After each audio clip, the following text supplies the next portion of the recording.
बताओ कि ये आपने गलत किया है, इस चीज का बिल्कुल गलत नहीं किया, कैसी बातें कर रहे हो तुम?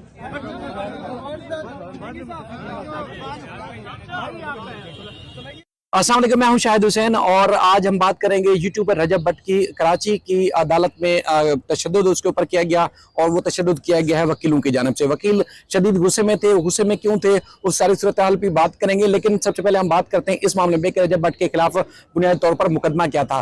रजब भट्ट के खिलाफ वकील रियाज सोलंकी एडवोकेट साहब ने एक मुकदमा कराची के हैदरी थाना में दर्ज कराया हुआ है, जिसमें उनके ऊपर इल्जाम है कि रजब भट्ट ने जो शायर इस्लाम है यानी कि जो मजहब की तौहीन की अपने यूट्यूब चैनल पर वीडियो पब्लिक की, और वो जो है किसी भी यूट्यूबर या किसी भी शख्स को इस तरह की इजाजत नहीं दी जा सकती। तो इस तरह का उन्होंने मुकदमा दर्ज कराया था। रजब भट्ट जो है वो अदालत के नोटिस जारी करने के बावजूद और दीगर जो है वो कानूनी चाराजोई के बावजूद पेश नहीं हो रहे थे। गुज़श्ता समात पर यानी कि आज से 7 दिन पहले रजब भट्ट जो है पाकिस्तान वापसी पर उन्होंने सरेंडर किया अपने वकील मियां अली अशफाक के थ्रू, और वो अदालत में पेश हुए। अदालत ने 1 लाख रुपए के मतलकों के वजह रजब भट्ट की अबूरी जमानत मंजूर की थी और आज एक बार फिर उनको पेश होने का हुक्म दिया था। और जो रेलिवेंट फरीकैन है यानी कि मुद्दई मुकदमा, प्रोसिक्यूशन, तफ्तीश अफसर को नोटिस जारी किए गए थे।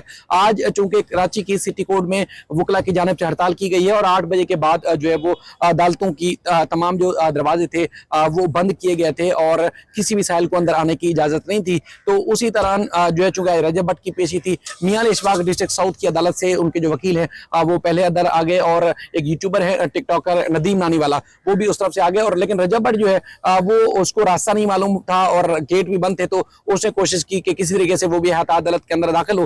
लेकिन जब वो दाखिल होने लगे तो उस वक्त वकीलों के हथे चढ़ गए। उसमें बेशतर वकील थे जिन्होंने वीडियो नहीं बनाने दी, उन्होंने जो है वो बदतरीन तशद्दुद किया, मारते हुए कोर्ट तक ले गए। फिर कमेटी रूम जो कि कराची बार तक का है वहां पर ले गए और जो मौजूद लोग हैं और जो आई विटनेस है उनके मुताबिक ना सिर्फ रजब भट्ट के मुंह से खून निकल रहा था बल्कि उसके नाक से भी खून बह रहा था, शर्ट फटी हुई थी और बदतरीन तशद्दुद किया गया। कुछ जराये का कहना है कि अंदर भी तशद्दुद किया गया और उसके बाद फिर काफी जो है वो बदनज़मी देखी गई। फिर अदालत के अंदर जब ले जाया गया तो अदालत के अंदर भी किसी भी सहाफी को अंदर नहीं आने दिया गया और अदालत ने बगैर कार्रवाई के जो है उसकी 13 जनवरी तक बुरी जमानत में तोसी कर दी। अब सूरत हाल यूं बनी कि वकला जब बाहर लेके आए, जो इससे पहले वीडियोस में आपको सुनाई भी दे रहा होगा, जब हमने कोशिश की बनाने की तो उस वक्त भी उन्होंने कहा जी तशद्दुद कोई वीडियो ना बनाए और सख्ती से मना किया। चूंकि हमें भी रोज ही नहीं अदालतों में आना होता है तो फिर हमें भी मजबूरन एहतियात करनी पड़ी कि वीडियो ना बनाए, क्योंकि बदतरीन तशद्दुद किया गया। किसकी तरफ से कहां से क्या पड़ रहा है, जहां पर पड़ रहा है मार पड़ रही है, मारपीट हो रही है, ये अंदाजा भी नहीं था कि कौन किसको किस तरह मार रहा है। यानी कि इस तरह बदतरीन माहौल बना हुआ था, भीड़ लगी हुई थी। आम साइलिन चूंकि आज हड़ताल की वजह से अदालतों में नहीं थे, लेकिन ये है कि जितनी तादाद में थे वकला थे, रजब भट्ट थे। इसी तरह से कम पेल में कुछ दोस्तों का ये भी दावा है, क्योंकि मेरी नजर नहीं पड़ी, उनका कहना है कि मियां अली अशफाक को भी जो है वो थप्पड़ पड़े कुछ वकला की तरफ से और नदीम नानी वाला चूंकि इसकी सपोर्ट में आए होते तो उसको भी कंपेल हुई। अब सूरत हाल ये है कि अदालत ने 13 जनवरी तक अबूरी जमानत में तो तोसी कर दी है, लेकिन इस सारे मामले पर मियां अली अशफाक साहब का क्या कहना है और हमारे सीनियर वकील दोस्त हैं जो है जहांगीर कलरो साहब, उनसे भी बात करते हैं। चूंकि मामला वकीलों का है और वकीलों के मामले पर वकील ही जवाब दे सकते हैं, क्योंकि पूरी कौम सवाल पूछ रही है कि बुनियादी तौर पर यह मामला इस नहज तक पहुंचा क्यों। तो मियां अली अशफाक का जो मौक़िफ़ है इस सारे सीन के बाद, चूंकि उस वक्त उन्होंने कैमरों पर बात नहीं की और जो रियाज सोलंकी एडवोकेट साहब हैं उन्होंने कहा जी रजब भट्ट से जो है माफी तलाफी हो गई, अब आइंदा इस तरह की जो है वो कोई हरकत नहीं करेंगे। लेकिन मैं मियां अली अशफाक का जो मौक़िफ़ है वो रखता हूँ, क्योंकि वो उन्होंने पेशी के बाद ट्वीट किया है जिसमें उन्होंने कहा कि आज मुझे और मेरे कराची दफ्तर के दीगर जो साथी वकला के वो सिटी कोर्ट कराची में अपने मुवक्किल रजब भट्ट के साथ अदालत में पेशी पर अदालती अहाते में हमारी मौजूदगी में चंद वकला ने रजब भट्ट पर जानलेवा हमला किया, जिस पर वो जख्मी हो गया और उसके साथ मुसलसल जद्दोगोपी का अमल जो जारी था। मना करने के बावजूद मुसलसल ये जारी रहा। वकला का ये गैर पेशा वाराना रवैया कानून को हाथ में लेना मुल्क भर में वकला की शनाख्त व साख इंतहाई कमजोर कर रहा है। मियां अली अशफाक कहते हैं कि मुल्क में वकला की लीडरशिप को वकला को प्राइवेट साइलिन और फरीकैन के साथ जोर बाजू की बजाय तालीमी तौर पर अपने हकूक का दिफा बनाने पर जोर देना होगा, यही वाहिद रास्ता है। आने वाले आए रोज वकला खुद फरीकैन बनकर इस तरह अगर प्राइवेट साइलिन पर तशद्दुद अदालती अहाते के अहातों में मुसलसल तशद्दुद और हमला आवर होंगे तो उनकी इज्जत में बेपनाह मुसलसल कमी होगी। ये एक अफसोसनाक पहलू है जिसकी किसी पढ़े लिखे माशरे में कोई गुंजाइश नहीं है।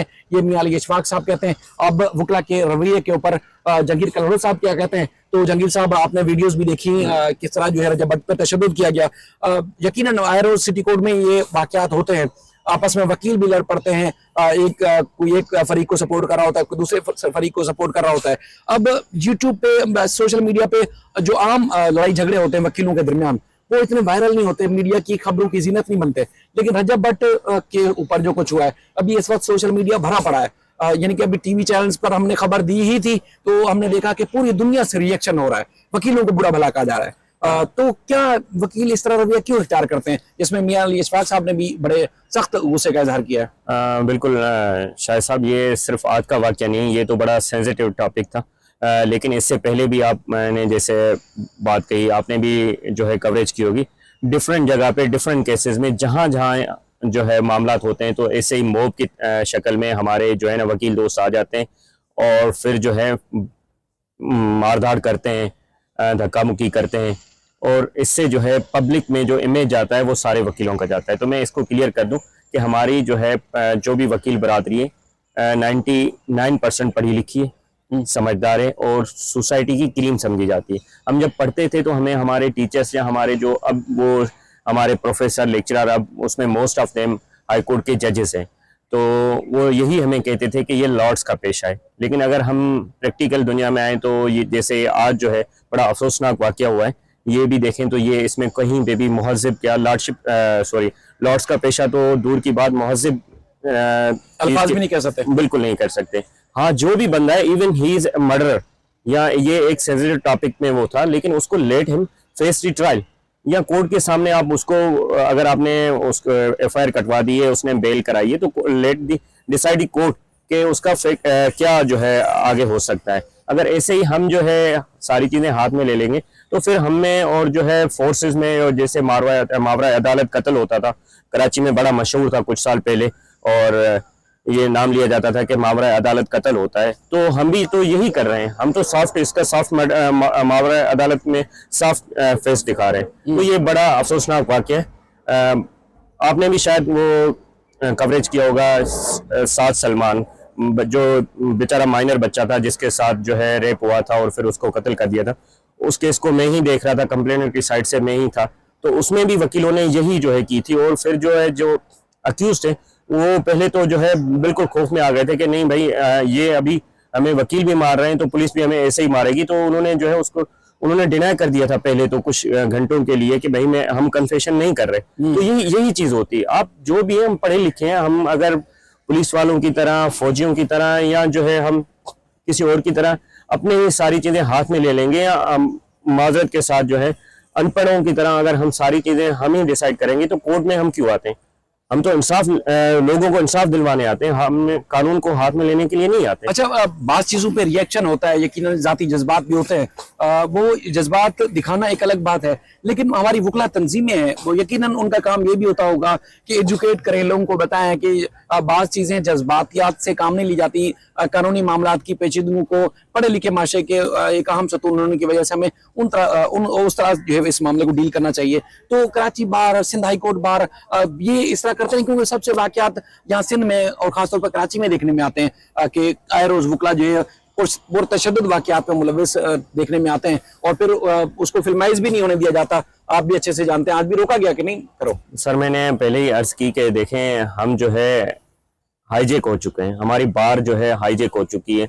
और क्या 2017 तक तो से इससे पहले शायद ऐसे हम मामलात नहीं देखते थे। 2017 के बाद क्या हमारी केबीए में हो रहा है, क्या हमारे हाई कोर्ट बार में हो रहा है, तो ये सारे, और हमारे जो लीडर साहबान आते हैं वेलफेयर ऑफ बार के नाम पे आते हैं, और क्या कुछ होता रहता है। आप भी देखते हैं, मैं भी देखता हूँ, कहीं पे आपको वेलफेयर ऑफ बार के नाम पे कहीं चीज कोई नहीं देखी। हाँ, हम दूसरे नेशनल इंटरेस्ट में चले जाते हैं, हम जो है सूबाई इंटरेस्ट में तो बात करने के लिए, भागम दौड़ के लिए करते हैं, लेकिन कहीं पे भी ये कोड ऑफ कंडक्ट क्या होता है एक वकील का, कैसे वकील जो है क्रिमिनल बंदे के साथ कैसे पेश आए, कैसे जो है प्रोफेशनल के साथ बंदा पेश आए, या किसी कोई भी अगर बंदा हो उसके साथ कैसे पेश आना है, आम लोगों के साथ हमें कैसे पेश आना है, कहीं पे भी कोई अभी कंडक्ट सिखाने के लिए, समझाने के लिए तैयार नहीं है। और मोह बातें, बच्चे जो है अभी स्टूडेंट भी नहीं होते, वो बस कोट और टाई पहन के खड़े हो जाते हैं, और सोसाइटी में ये में जाता है वकील के साथ है, और काला कोट और टाई पहनी हुई तो वकील ही होंगे। माजरत के साथ हमारी जो है ना लीडरशिप इसमें फेल हो चुकी है। बाकी रही बात के कोई भी जो है अगर बंदा है, मैं दोबारा इसको वो करूंगा कि अगर इसने किया है, बड़ा सेंसिटिव टॉपिक है, इसने जो भी किया है, लेट हिम फेस। हर किसी मुसलमान का बिल्कुल जो है दिल आज़ारी हुई होगी, वकील साहबान से ज्यादा जो है और मुसलमान इस पे दुखे होंगे। तो बेहतर है कि भाई उसको जो है आप इतना केस को बड़ा मजबूत बनाएं, ताकि जो अगर कल्पर्ट है रजब भट्ट तो send him behind the bar. और हमें अपने कानून में, हमें अपने आइन पे और हमें अपनी अदालतों पे इतना एतबार होना चाहिए एज अ वकील कि हमें होना चाहिए कि हम अपने हाथ से उनको मारते हैं बनिस्बत के उनको कानून की मार दी जाती। बिल्कुल। चलें, आपका बेहद शुक्रिया, आपने बड़ा तफसीली बताया, क्योंकि लोगों का ये मानना है कि रजब भट्ट ने जब सरेंडर कर दिया, रजब भट्ट ने जब जो है वो कानून के सामने वो पेश हो गया, तो फिर किसी को कानून अपने हाथ में लेने की इजाजत नहीं होनी चाहिए, बल्कि अगर कानूनी तौर पर उनका मौक़िफ़ कबूल है, मजबूत है, तो फिर उसको जेल के अंदर डालना चाहिए कानूनी फोरम के जरिए। लेकिन जिस तरह तशद्दुद किया गया, चूंकि अमिया अली इशफाक भी फरमा रहे हैं कि जानलेवा तशद्दुद हुआ, अगर चूंकि जिस तरह की भीड़ थी और अगर तशद्दुद होता, बेपनाह तशद्दुद होता, तो रजब भट्ट की यकीनन जान भी जा सकती थी। तो इस तरह एहतियात करनी चाहिए थी। दूसरा, जो सरेंडर कर चुका है तो फिर तो वो तो तस्लीम कर चुका है कि वो अदालती जो कानूनी चाराजोई होगी उसका सामना करेगा, तो फिर किसी को इजाजत नहीं दी जा सकती कि कोई और अपना जो है कानून हाथ में ले और इस तरह की पुरतशद्दुद कार्रवाई में मुलविस हो जाए, जिसमें न सिर्फ कराची की अदालतें बदनाम हो रही हैं बल्कि बेशुमार जो वो चीजें भी सामने आ रही हैं। तो भारत सोशल मीडिया पे शदीद गम गुस्से का इजहार किया जा रहा है, और रजब भट्ट के खिलाफ जिस तरह मैंने पहले ही बताया था कि 22A की जो है वो दरखास्त दायर की गई थी कराची की डिस्ट्रिक्ट सेंट्रल में, जिसके बाद अदालत ने मुकदमा दर्ज करने का हुक्म दिया था, और एक तवील अरसे से ये मामला जो है आगे बढ़ रहा है। मजीद इस सिलसिले में जो भी अपडेट्स होगी आपके सामने रखेंगे। अपना बेहद ख्याल रखिएगा। अल्लाह हाफिज।